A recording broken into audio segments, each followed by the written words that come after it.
Voici la MSI Glow AAM. Et non, cette fois-ci MSI n'a pas simplement suivi la tendance AMD comme tout le monde. Ici, on passe sur du Intel Core Ultra avec un GPU Intel Arc et du XeSS. Et forcément, ça pose une vraie question. Est-ce que c'est une alternative crédible ou juste un test grandeur nature? Aujourd'hui, on ne va pas tourner autour du pot. On ouvre la machine, on analyse et on voit ce qu'elle vaut vraiment. Bienvenue, vous regardez Hardware Manceur.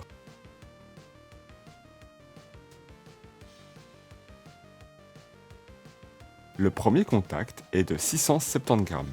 Oui, ce n'est pas léger, mais au moins, tu n'as pas l'impression de tenir un jouet en plastique. Et Messi a clairement fait un choix ici, pas la finesse, mais un bon équilibre en main. La forme reste classique, mais dès que tu la prends en main, tu sens que les poignets sont bien creusés. Le résultat, une bonne prise en main, même sur les longues sessions. Mais le vrai move intelligent, il est ici. Les sticks. Pas de potentiomètre classique. Un half effet direct, concrètement, pas d'usure mécanique, pas de drift, une précision constante dans le temps. Et MSI ne s'est pas arrêté là, les gâchettes analogiques sont aussi en half effect. Donc, chaque input reste fiable même après des heures de jeu. À l'arrière, on retrouve un système de Cooler Boost Hyperflow. Et non, ce n'est pas juste du marketing. C'est là pour faire circuler l'air correctement et éviter que la machine ne chauffe trop. Tous les boutons sont bien placés, tu n'as pas besoin de réfléchir, tout est naturel. Et là, on arrive au point clé. Tout le monde joue la sécurité avec AMD, mais MSI a décidé de tenter autre chose. On est sur du Intel Core Ultra architecture Meteor Lake. Et attention, ce n'est pas un CPU classique. On a des cœurs performance pour envoyer du lourd, des cœurs efficients pour économiser la batterie et un NPU dédié à l'IA. Oui, de l'IA directement dans une console portable. L'idée, c'est simplement d'optimiser intelligemment les performances en fonction de ce que tu fais. Côté GPU, on passe sur du Intel Arc. Et pour compenser les limites du format portable, MSI mise sur le XeSS. Concrètement, c'est de l'upscaling basé sur l'IA. Ça reconstruit l'image pour améliorer les FPS sans trop perdre en qualité.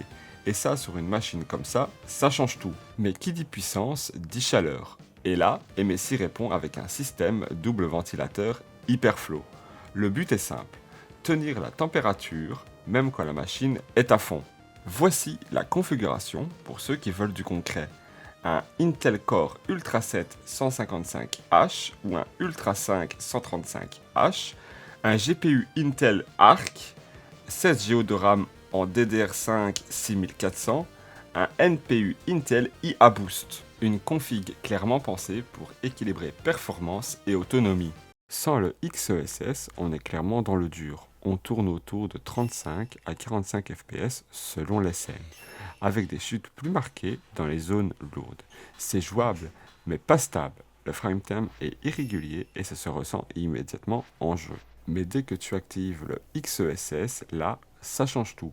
On passe facilement au-dessus des 55 fps, voire des pointes à 60 fps, selon les réglages. Et surtout, ce n'est pas juste une question de FPS.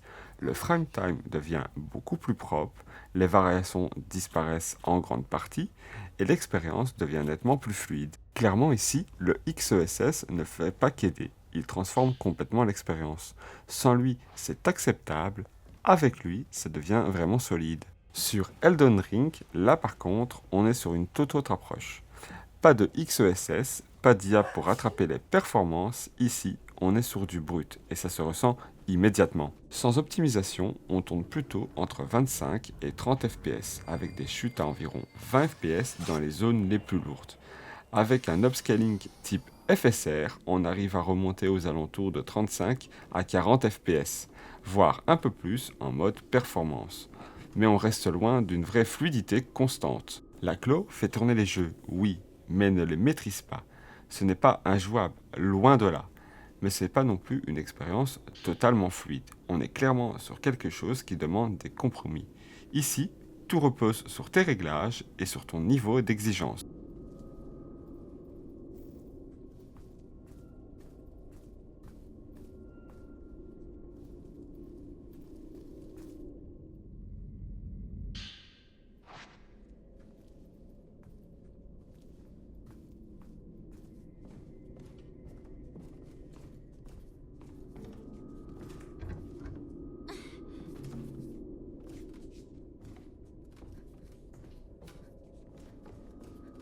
On passe sur un écran 7 pouces en 1080p.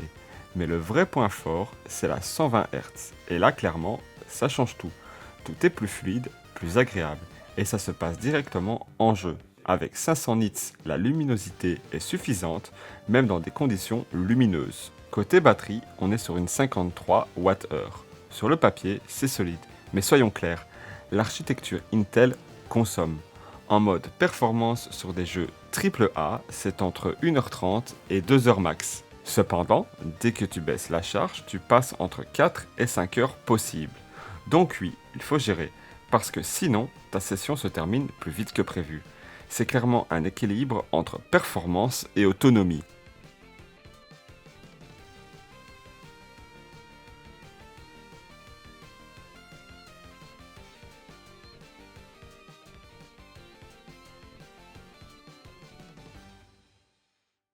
Une machine sans logiciel adapté, ça ne sert à rien.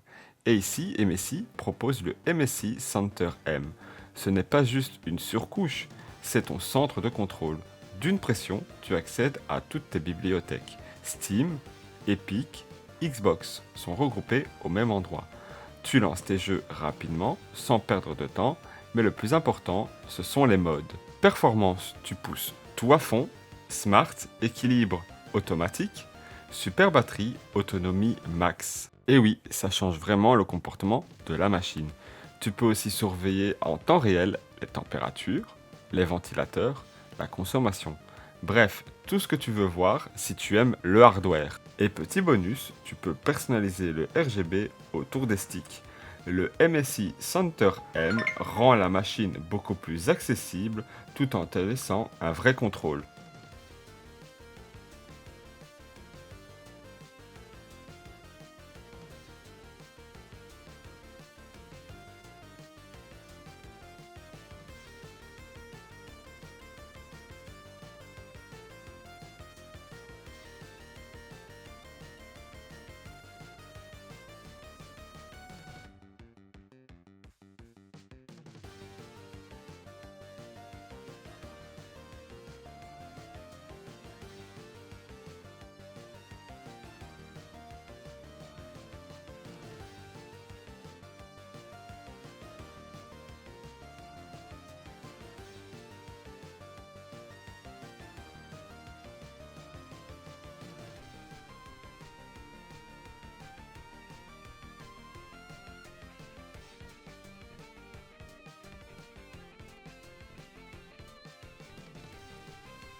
La MSI Claw A1M n'est pas une console classique.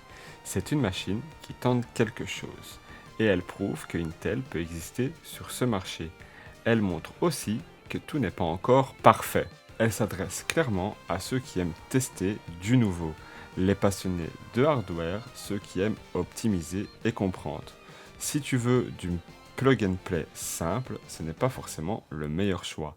Mais si tu veux une machine que tu peux exploiter à fond, là, ça devient intéressant. La MSI Cloud montre quelque chose de simple. Le hardware, ça évolue en permanence. Et cette machine peut clairement s'améliorer avec le temps. Si tu as aimé cette vidéo, pense à lâcher un like et à t'abonner. Et dis-moi en commentaire, est-ce que tu serais prêt à passer sur une console portable Intel ou tu restes sur du classique? Prends soin de ton setup, optimise tes réglages et garde toujours un bon framerate. On se retrouve très vite, c'était Hardware Manceur, l'art de faire rugir le hardware. Et avant de terminer, je voulais juste prendre 2 secondes, parce que ces dernières semaines, la chaîne a pris une vraie claque. On est passé un cap, et franchement, je ne m'y attendais pas. Donc merci. Merci à tous ceux qui regardent, qui commentent et qui lâchent un like ou juste prennent le temps de regarder jusqu'au bout. Ça peut paraître banal, mais pour moi, ça change tout. On continue à faire évoluer la chaîne, à proposer du contenu toujours plus propre, toujours plus poussé. Et clairement, ce n'est que le début. Je vous en remercie encore et à la prochaine.